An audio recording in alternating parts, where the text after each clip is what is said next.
자, 오늘부터는 다니엘을 공부하도록 하겠습니다.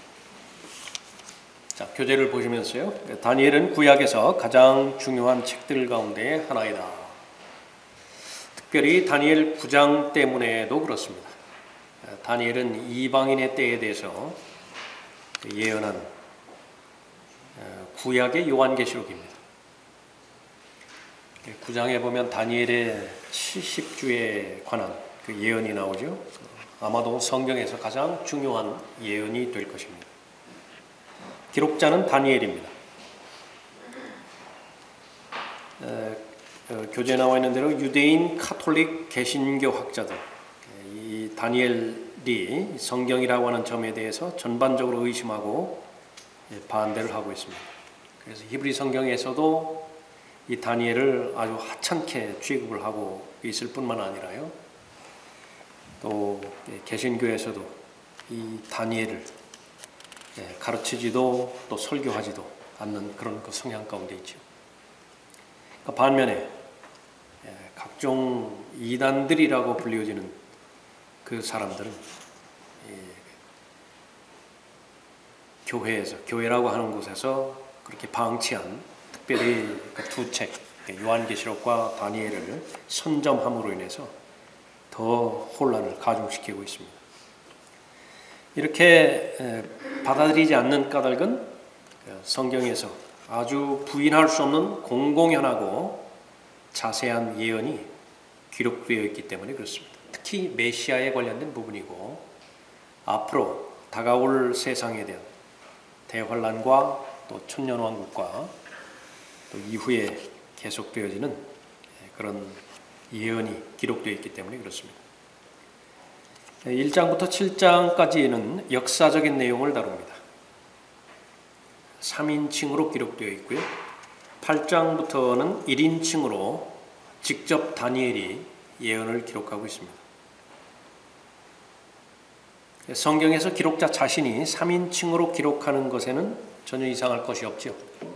모세도 3인칭으로서 자신을 온유한 자라고 그렇게 기록한 적이 있죠. 요나 역시 마찬가지였고 또 요한도 역시 마찬가지였습니다.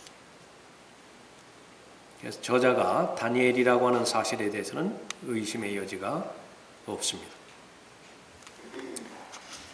다니엘의 정경성에 대해서 살펴보면 성경을 거부하고 예수 그리스도를 거부하는 유대 랍비들은 에스겔 14장 14절에 나오는 다니엘을 다른 사람으로 보죠.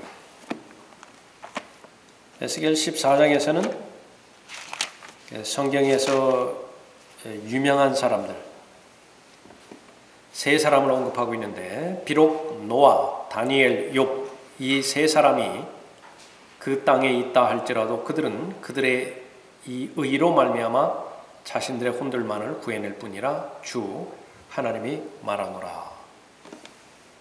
여기서 나오는 다니엘, 이 다니엘을 다른 사람이라 그렇게 주장합니다.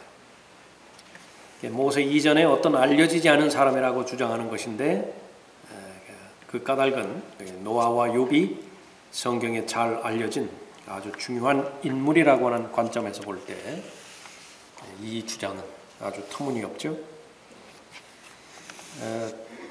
확증 짓는 것은 바로 예수 그리스도께서 다니엘을 어떻게 평가하실 것인가라고 하는 것입니다.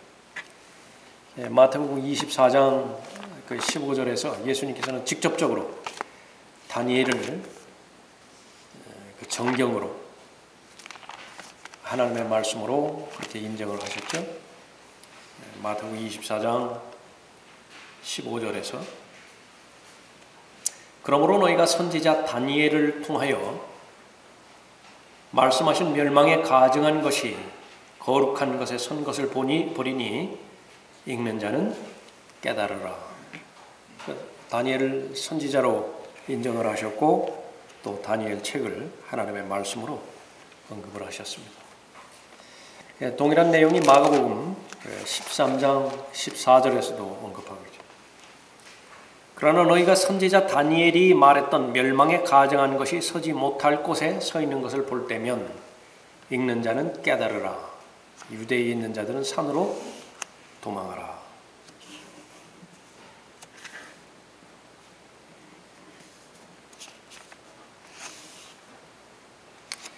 거부하는 이유를 두 번째로 볼까요? 바빌론, 페르시아, 그리스, 로마의 부흥과 멸망에 대한 예언들이 너무나 분명하기 때문에 고등 비평가들은 이런 사실들을 발견하자마자 다니엘이 영감으로 주어진 성경이 아니라고 우기는데 애쓴다. 그 성경이 하나님의 말씀이라고 하는 증거, 그것은 예언에 있죠. 베드로후서 1장 20절, 또 이사야 41장 22절, 42장 9절, 44장 7절, 45장 21절, 또 46장 9절, 48장 3절. 진짜 하나님이냐, 가짜 하나님이냐? 하나님 자신이 선언을 하죠. 앞으로 이루어질 일들을 예언해보라. 그리고 그것이 이루어지는지 지켜보라. 그것이 이루어지면 참된 하나님이죠. 다니엘은 역시 마찬가지로 이 바빌론부터 시작해서 어떻게 이방인의 때가 끝날 것이냐, 어떻게 새로운 제국이 형성이 되어지고 부흥하며 그것이 어떻게 멸망할 것인가, 그것을 정확하게 예언하고 있습니다. 그래서 이 다니엘을 부인하고 있는 모든 사람의 관점은 요한계시록도 역시 마찬가지지만요. 요한계시록에 일어나는 모든 일들은 교리적으로는 그 대환란 때에 로마 종교가 중심이 되어서 심판받는 그런 내용들이죠. 근데 그것을 알기 때문에 그것을 로마 제국으로 돌려야 했죠. 그래서 최선을 다해서 요한계시록의 기록 연대를 일찍 잡는 것입니다. 관련된 모든 예언들을 로마 카톨릭이 아니라 로마 제국, 그 시저가 통치했던 그 로마 제국이죠. 그래서 다 과거로 다 돌려버리는 것입니다. 역시 마찬가지로 이 다니엘에 기록된 모든 사건들, 이것을 다 과거 시점으로 돌려서 이미 일어난 시점으로 돌려버리는 거예요. 여기에 무천년주의, 후천년주의 신학도 가세를 해서 대표적으로 다니엘 9장에서 나오는 다니엘의 70제주, 앞으로 대환란 때 이루어질 일이죠. 그런 앞으로 이루어질 예언의 내용을 십자가로 다 과거에 적용시켜버리는 것입니다. 다 이미 이루었다라고, 다 끝나버렸다고 언급하는 것입니다. 그럼 앞으로 이루어질 내용이 없어요. 아무것도 이루어질 내용이 없게 되는 것이죠. 유대교인 전통인 탈무드는 어떤 것인가? 역시 마찬가지입니다. 다니엘이 선지서임을 부인하게 되는 것입니다. 반대로 예수님은 탈무드를 부인하셨어요. 유대교의 전통 부인하신 것이죠. 조금 전에 살펴봤던 마가복음 13장 14절에서 이 선지자 다니엘이라고 하는 말을 제거를 했습니다. 개역 성경도 마찬가지고 개역 개정 성경도 마찬가지예요. 마태복음 24장 15절에 이 선지자 다니엘이라고 하는 말이 있다라고 하는 것으로 변명거리를 삼지만은요.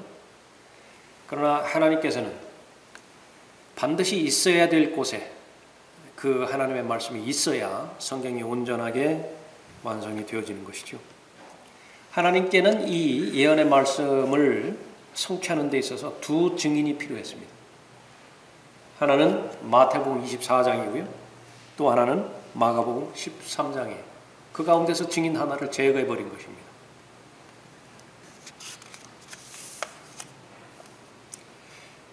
탈무드가 다니엘을 선지자로 받아들이지 않고 거부하는 이유, 그것은 다니엘이 성경 어느 곳에서도 선지자로 부름을 받지 않았다고 보는 것입니다. 다니엘은 왕족이었죠. 그런데 다니엘뿐만 아니라 거기 호세야, 요엘, 아모스, 오바댜, 미카, 나훔, 스파냐, 말라키 이런 사람들도 전혀 부름을 받지 않았어요.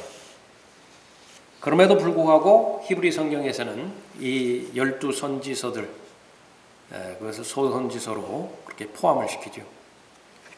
그 가운데서 특히 아모스는 자신의 책인 아모스에서 전적으로 자신은 선지자가 아니라고 주장을 하죠. 아모스 7장 14절에서 나는 선지자도 아니요 선지자의 아들도 아니라. 그럼에도 불구하고 하나님께서는 아모스에게 예언을 하라고 계속 말씀을 하시죠. 자, 유대인들의 전통이 다니엘을 선지자로 거부하는 진짜 이유가 무엇인가? 다니엘은 메시아가 나올 정확한 시간을 제시하기 때문입니다. 다니엘 9장 24절부터 26절까지죠.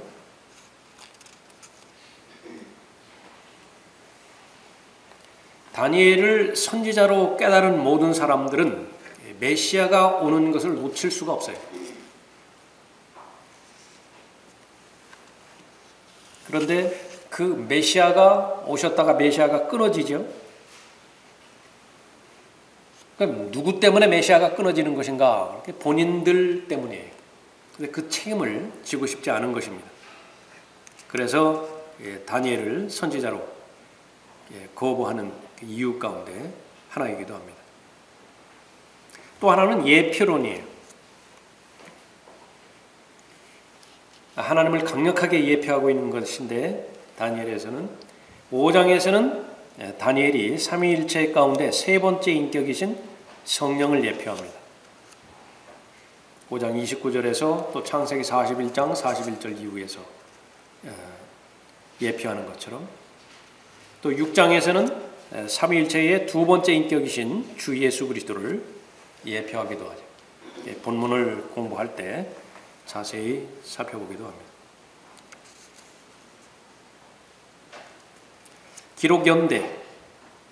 기록연대가 다니엘이 포로로 잡혀갔던 BC 607년부터 바빌론에서 페르시아 왕 코레스 통치 기간인 BC 534년에 이릅니다. 대략 73년간에 걸쳐서 일어난 사건들을 기록하고 있죠. 다니엘은 추방되었을 때의 기록으로 알려져 있죠. 그래서 유다가 바빌론 포로되었을 시절에 기록되었습니다. 바빌론을 거쳐서 또 페르시아 제국이 시작될 때까지 다니엘은 계속 기록하고 있죠. 자, 다니엘은 12장으로 이루어져 있습니다. 357절로 이루어져 있죠.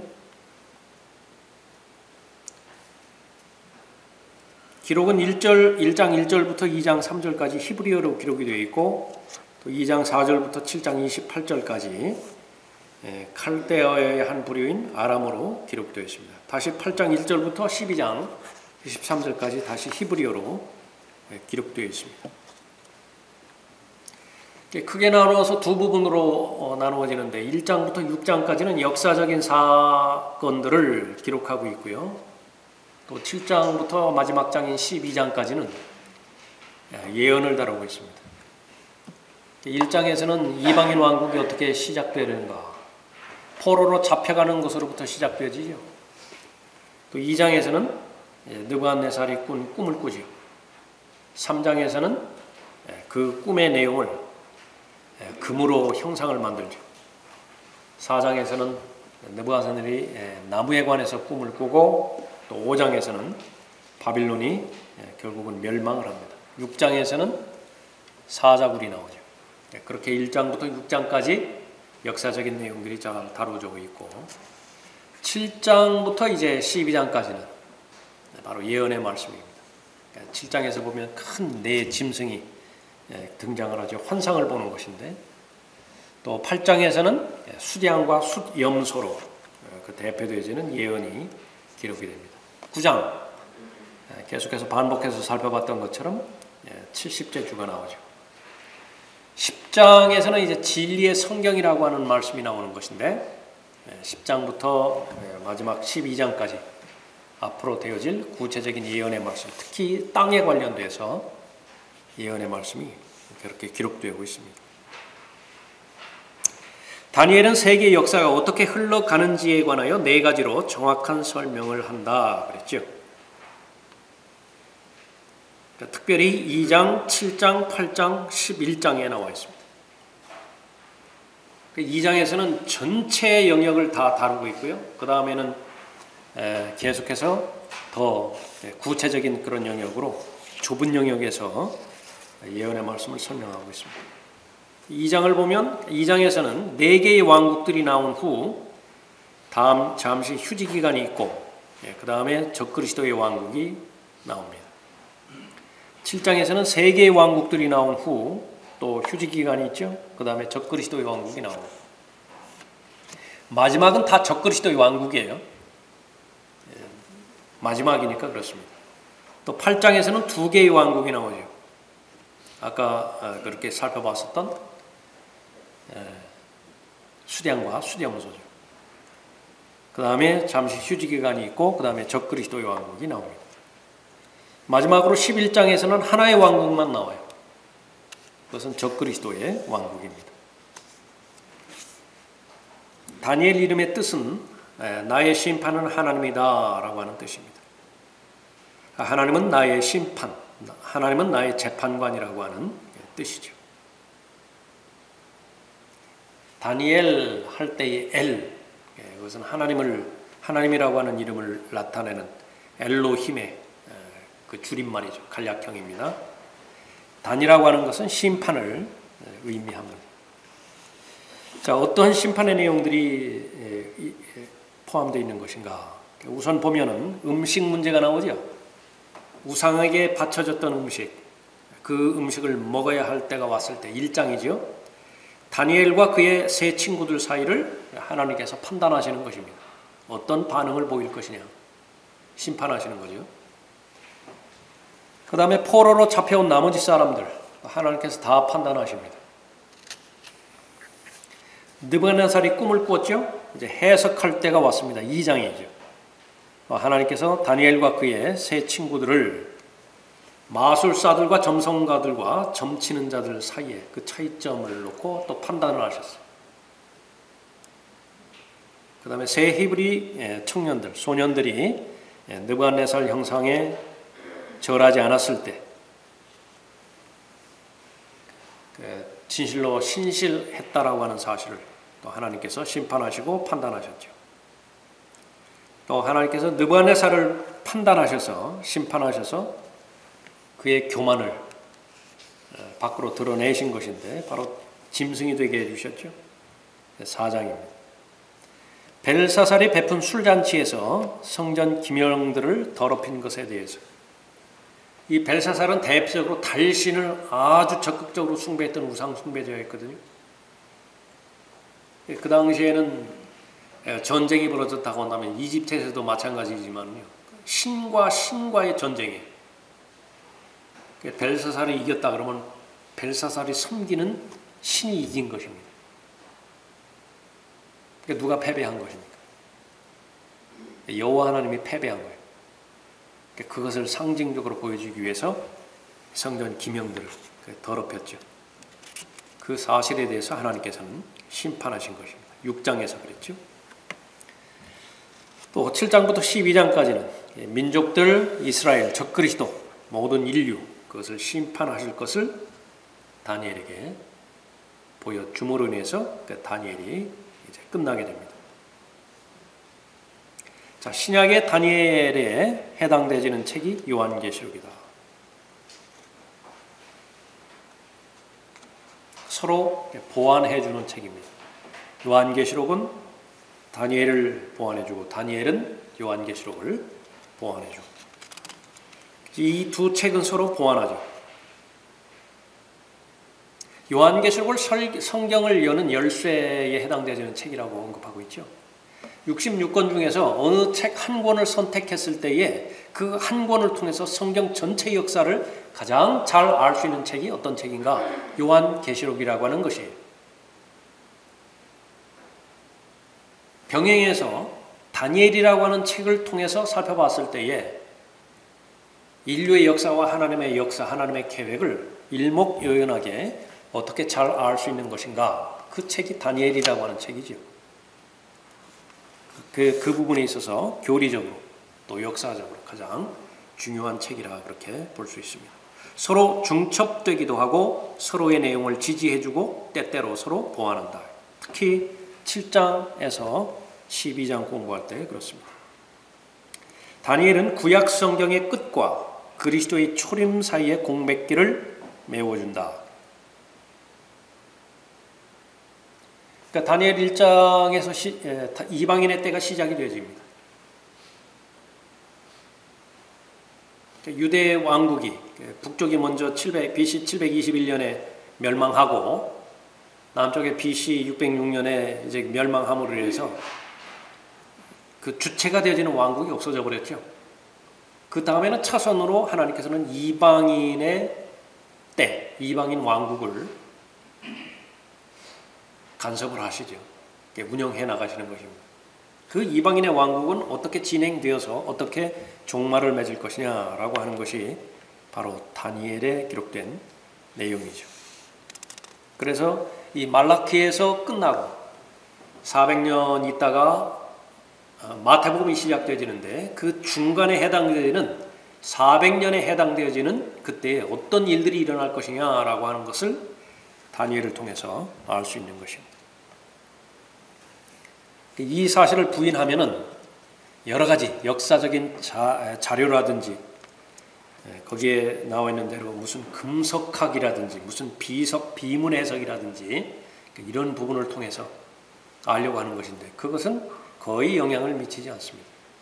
다니엘이 바로 그 공백 기간을 잘 설명해주고 있는 것입니다. 자, 그 기간뿐만 아니라 교회 시대를 건너뛰어서 이제 대환란에 어떤 일들이 벌어질 것인가, 또 그 재림의 일들까지 어떻게 일어날 것인가, 그 예언들을 다루고 있습니다. 요한계시록은 신약 성경이 완성된 때와 그리스도의 재림 사이의 공백을 메워주는 책이라고 한다면, 다니엘은 조금 전에 살펴봤던 것처럼 구약과 신약의 중간 그 기간, 그것을 설명하고 있는 것이죠.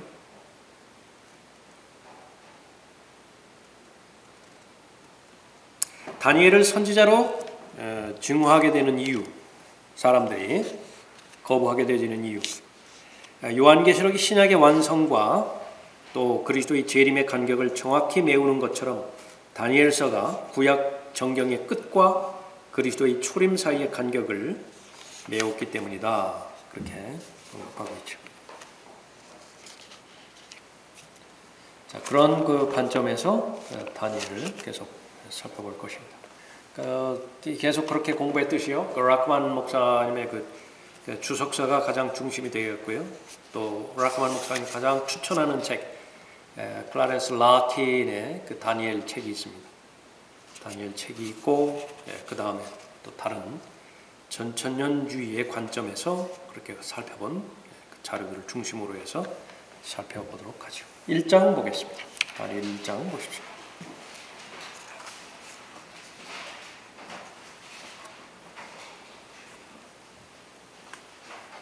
1절, 2절. 유다의 여호야킴 왕 7위 제3년에 바빌론의 느부갓네살 왕이 예루살렘에 와서 그 성을 포위하였더라. 주께서 유다의 여호야킴 왕을 하나님의 집 기명 일부와 더불어 그의 손에 주셨더니 그가 그것을 신할 땅 자기 신의 집으로 가져가 그 기명들을 그의 신의 보물 창고로 옮겼더라. 시대적인 배경이 1절에 나오죠. 다니엘이 바벨론의 포로로 끌려갈 당시의 유다의 왕, 그것이 그 사람은 여호야킴 왕이었습니다. 이스라엘에 그 유다의 선한 왕들이 있었는데 히스기야 왕이라든지 그 다음에 이제 마지막으로 가장 선한 왕이 요시야 왕이었어요. 요시야 왕은 어릴 때 왕위에 올라갔는데 아주 대단한 종교 개혁가였죠. 요시야 왕의 두 번째 아들이 바로 여호야킴 이었었는데 원래 이름은 엘리야킴이었습니다. 근데 아주 무능했어요.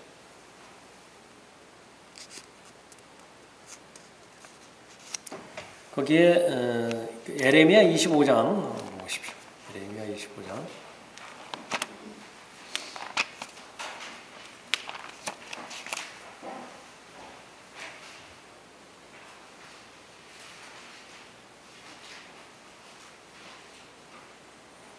(1절에) 유다의 요시야 왕의 아들 여호야킴 제4년입니다. 다니엘 1장 1절에서는 여호야킴 왕 7위 제3년이라고 기록되어 있고 여기에서는 제4년이라고 기록되어 있어요. 곧 바벨론의 느부갓네살 왕의 원년에 유다의 모든 백성에 관한 말씀이 예레미야에게 임하였더니 그렇게 언급하고 있죠. 두 가지로 나누어서 생각해 볼 수 있습니다. 하나는 3년이고 하나는 4년인데 그것이 왜 그런 것인가? 아버지와 아들이 2년간 공동으로 통치했다고 그렇게 볼 수 있어요. 그것이 공식적인 통치이든 아니면 실제적인 통치이든지 간에 그 2년간 공동으로 통치했던 것이죠. 또 하나는 이 여호야킴 왕이 왕위에 올랐을 때, 보좌에 올랐을 때 그 시기가 거의 끝 무렵일 수 있습니다. 그래서 한 사람은 그 끝 무렵이지만 그것을 한 해로 계산을 해서 2년으로 볼 수 있고요. 또 한 사람은 그 끝 무렵이기 때문에 그것을 생략하고 다음 해부터 시작해서 통치 횟수에 포함시키지 않을 수가 있는 것이죠. 그러니까 성경에서 이런 예를 들어서 한 부분이 나왔지만은 상충되지는 한 부분이 나왔다라고 한다면 이것이 가장 정상적인 접근 방법이에요. 그러나 반대로 이런 충돌되는 듯이 보이는 구절들이 나오면 마음의 불순한 동기를 가지고서 성경이 어떻게 하든지 틀렸음을 입증하고자 대드는 그런 그 상태에서는요, 하나님께서는 그 다음부터는 보여주지 않는 것입니다. 그러니까 알고자 하는 그런 마음, 순수하게 깨닫고자 하는 그런 마음, 그 부분이 있을 때에는 얼마든지 성령 하나님께서 본문 말씀을 조명해 주셔서 그렇게 알려주시는 것이죠. 한 예를 그렇게 살펴봤습니다. 다시 다니엘로 오셔서 2절에 주께서 유다의 여호야킴 왕을 하나님의 집 기명 일부와 더불어 그의 손에 주셨더니 그가 그것을 신할 땅 자기 신의 집으로 가져와 그 기명들을 그의 신의 보물 창고로 옮겼더라. 신할 땅은 성경에서 아주 부정적으로 지명하고 있는 땅입니다. 바벨론 도성이 있었던 땅이죠. 이 땅의 시작은 바로 이 ним롯까지 올라갑니다. 창세기 10장 8절부터 10절까지 ним롯이 세웠어요. ним롯은 가장 강력한 적그리스도의 예표 가운데 하나죠. 또 거기에서 바벨탑이 세워졌죠. 창세기 11장 2절 이후에서 바벨탑이 있었던 곳입니다. 성경에서 전쟁이 처음 나온 것이 어딘가? 이것은 신할 왕과 관련이 있습니다. 창세기 14장에서 또 연관이 있어요. 그런데 이 본문에서 2장에서 그 보면 그의 신의 보물 창고로 옮겼다 그랬죠. 그것은 우상 숭배와도 아주 연관이 있는 것입니다.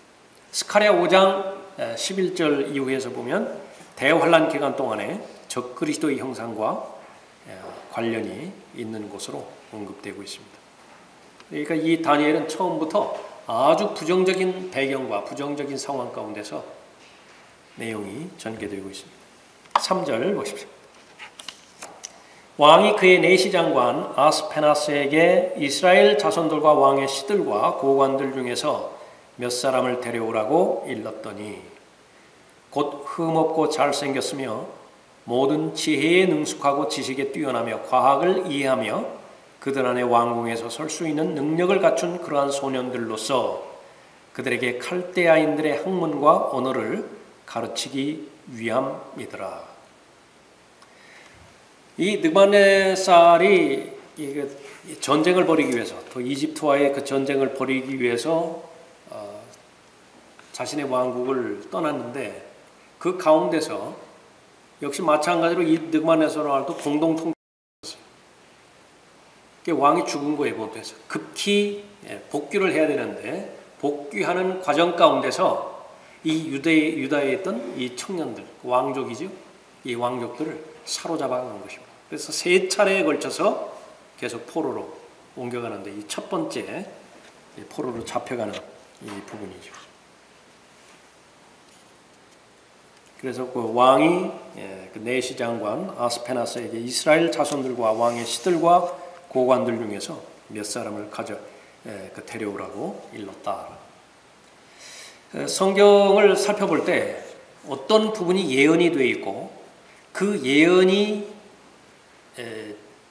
하나님의 때가 되었을 때 성취가 되었는가라고 하는 것을 공부하는 것만큼 믿음이 견고하게 확립되는 것이 없어요. 결국은 믿음을 가장 강력하게 형성하는 것은 예언입니다. 그래서 성경을 봤는데 내가 예언에 대한 지식이 없다. 그러면 실상은 형성된 믿음은요, 극히 제한적이에요. 그래서 그 예언에 기반되어서 형성된 믿음은요, 흔들리지를 않아요. 그것은 계약서니까. 그러니까 자기 안에 그 가장 확실한 예언의 말씀이 믿음으로 형성되었기 때문에 그런 것이죠. 그래서 성경은 칭찬을 합니다. 그 예언의 말씀을 주위에서 공부하는 사람들을 잘한다라고 칭찬하고 있는 것이죠. 그래서 이미 완전히 성취된 예언이 있고 반만 성취된 예언이 있고 아직 성취되지 않은 예언이 있어요. 그럼 예수 그리스도께서 재림하실 때에 반만 성취된 예언은 나머지 반이 성취될 것이고요. 완전히 성취되지 않은 그 예언은 예수 그리스도의 재림과 더불어서 완전히 성취될 것입니다. 열왕기하 20장 보십시오. 열왕기하 20장.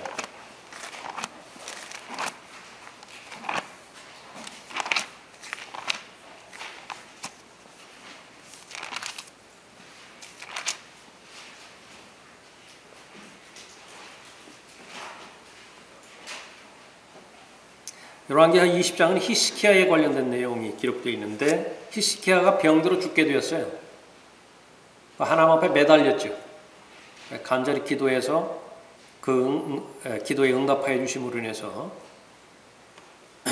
더 연장시켜 주셨습니다. 그 생명을 15년이나 연장시켜 주셨죠.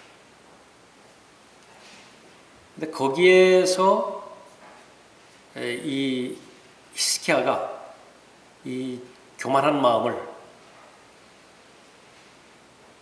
통제하지 못하고 범죄를 해버린 그런 내용입니다. 14절 보십시오.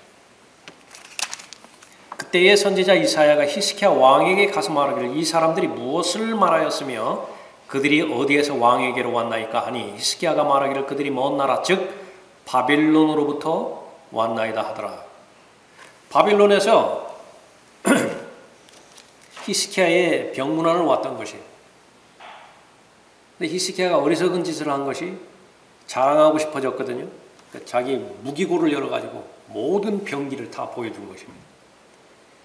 그 바빌론에서 온 그 사신들이 그것을 일일이 그렇게 기록했겠죠. 그래서 그것을 이제 침략의 도구로 그렇게 삼았던 것입니다. 15절에 이사야가 말하기를 그들이 왕의 궁에서 무엇을 보았나이까 하니 히스기야가 대답하기를 내 궁에 있는 모든 것을 그들이 보았사오니 내 보물 가운데 내가 그들에게 보여주지 않은 것이 아무것도 없나이다 하더라. 그러자 이사야가 히스기야에게 말하기를 주의 말씀을 들으소서. 보라 그 날들이 이르리니 다니엘 1장이 이제 시작되어지는 날이에요. 그 날들이라고 하는 것은 그 날들이 이르리니 내 궁에 있는 모든 것과 내 조상들이 이날까지 창고에 쌓아둔 것이 다 바빌론으로 옮겨지고 아무것도 남아있지 아니하리라. 주가 말하노라. 또 그들이 내게서 내가 낳을 내 아들들 중에서 데려갈 것이요 그들이 바빌론 왕궁에서 내 시들이 되리라 하니라. 내 시들은 자녀를 낳지 못하는 사람들을 말하는 것이죠. 거세해 하는 거예요.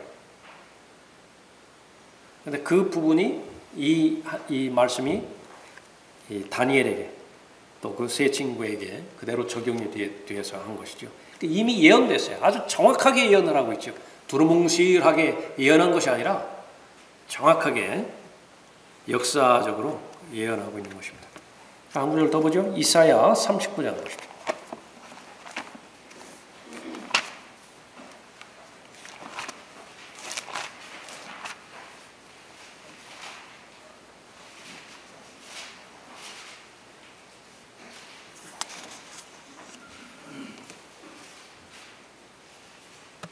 5절.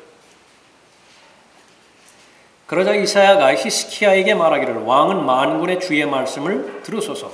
보라, 그날들이 오면 내 궁에 있는 모든 것과 내 조상들이 오늘까지 창고에 쌓아두었던 것이 바빌론으로 옮겨지리니 아무것도 남아있지 않으리라 주가 말하노라. 여기서 가져가는 것을 벨사살이 술 먹을 때 이 기명들을 사용했다가 저주받는 거죠. 급사한 거죠. 7절에 또 내게서 나올 즉 내가 낳을 내 아들들 중 며칠 그들이 잡아가서 바빌론 왕궁의 내시들이 되게 하리라. 그냥 사로잡아갈 것이다 라고 하는 정도가 아니라 내시가 되게 할 거래요. 내시가. 그래서 다니엘 1장 3절 이후에 보면 이 사로잡혀간 이 소년들이 누구에게 맡겨졌느냐 그러면 내시 장관에게 맡겨진 것입니다. 그 사람 역시 내시예요. 이런 부분들이 성경이기 때문에, 기록된 내용이 성경이기 때문에 성경은 바로 살아있는 책이고 바로 두려움의 대상인 것입니다. 본문에서 왕의 시들과 고관 중에서 몇 사람을 데려오리니라고 언급하고 있죠. 자, 오늘은 이렇게 3절까지 하고요. 다음 시간에 계속 이어서 하도록 하겠습니다.